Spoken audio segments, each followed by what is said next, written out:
plus 1, c'est égal à 2. Et 2 plus 2, ça fait 4. Facile, n'est-ce pas? C'était l'école primaire. 1 moins 2 n'existait pas, il n'y avait pas de galère. Ça correspond dans la vie où tu venais de naître, au jour où tu dis maman sans la 5e lettre. Tout était facile, un cri pour du lait chaud. Tu commandais la famille, 2 cris pour monter au dos. Mais n'aimons pas la facilité, donc allons au secondaire, où les maths vont se corser des équations au vecteur, où l'intelligence et rapidité doivent être sur le même moteur, là où on voit le signe qu'on a sauté après avoir écrit 2 heures. Ça correspond au moment de la vie où tu arrêtes d'être gamin, où tu tiens compte des avis, ce que tu ne faisais jamais, où tu essaies à la fois de gérer 10 problèmes. C'est le moment où tu n'as pas la foi, mais que tu pries quand même. Et si vous croyez que c'est la fin, vous n'avez pas fait la terminale. Là où on maigrit sans avoir faim, sous les exos des annales. Moi, j'y ai fait un tour. J'y ai pris quelque chose. J'ai suivi quelques cours de maths et j'ai eu plus que ma dose. L'un des premiers chapitres vous parle de suites numériques. Elles peuvent être géométriques et parfois arithmétiques. Comme pour dire que dans la vie, il y a 2 cas qui s'alternent. Et si vous voulez mon avis, envisagez même un 3e. Mais chaque chose a sa limite, quel que soit le nombre de cas. Je l'ai appris au chapitre des limites. La victoire est souvent à 2 pas.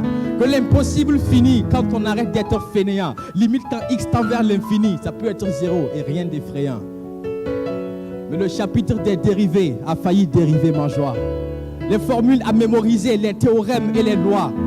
Pire que la table de multiplication de l'école primaire, présente dans toutes les évaluations. Je les connais mieux que le numéro de mon père.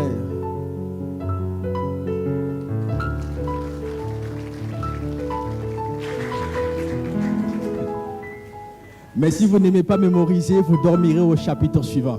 La trigonométrie est arrivée, le sens de l'aiguille dépendait de moi. Donc le jour où j'étais content, je faisais le contraire de la montre. Et quand le contraire était le vent, je n'allais pas à l'encontre.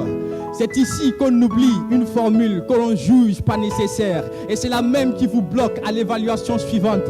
Comme pour dire que dans la vie, quand tu essaies d'aller vite, il y a toujours des soucis qui te rattrapent tout de suite. Et c'est en fuyant ces soucis que je suis tombé sur les intégrales.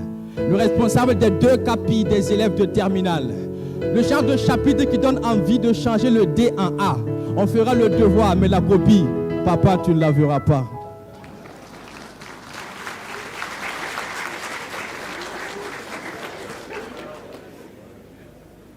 Et c'est là qu'on comprend qu'on n'y arrivera pas seul. Que sur une rencontre entre l'oreille et l'œil, ce groupe de travail qu'on fera pour partage d'expérience et son ambiance qui sera dans nos souvenirs de vacances. Ça nous renvoie dans la vie où finalement tu comprends qu'une réussite individuelle n'existe quasiment pas. Que la famille, les amis, toute cette aide comprend qu'on devait rendre l'appareil valeur d'un vrai Burkina. Et le chapitre qui va suivre m'a un peu fait rire. Je crois que le concepteur était ivre et nous allons en souffrir. Racine d'un nombre négatif, ça n'existait pas au secondaire. Ce gars l'a juste appelé I, nombre imaginaire.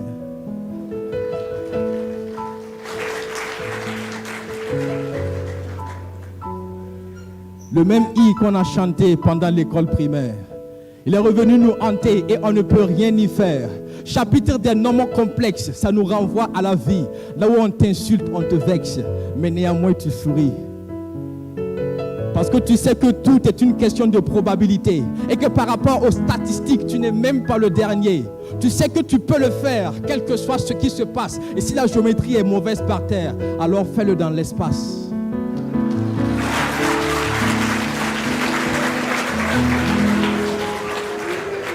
Oui. Parce que finalement, tu as réussi et tu te demandes encore comment. En plus d'être un Burkindi, tu es un jeune excellent. Tu comprends qu'à cause de toi, ton pays a un bel avenir. Tu peux partir sous d'autres toits, mais tu as le devoir de revenir. Et moi, quand je fais la somme de mes formules mathématiques, je comprends la raison de toute cette excellence. Les œufs d'une colombe ne donneront jamais de moustiques.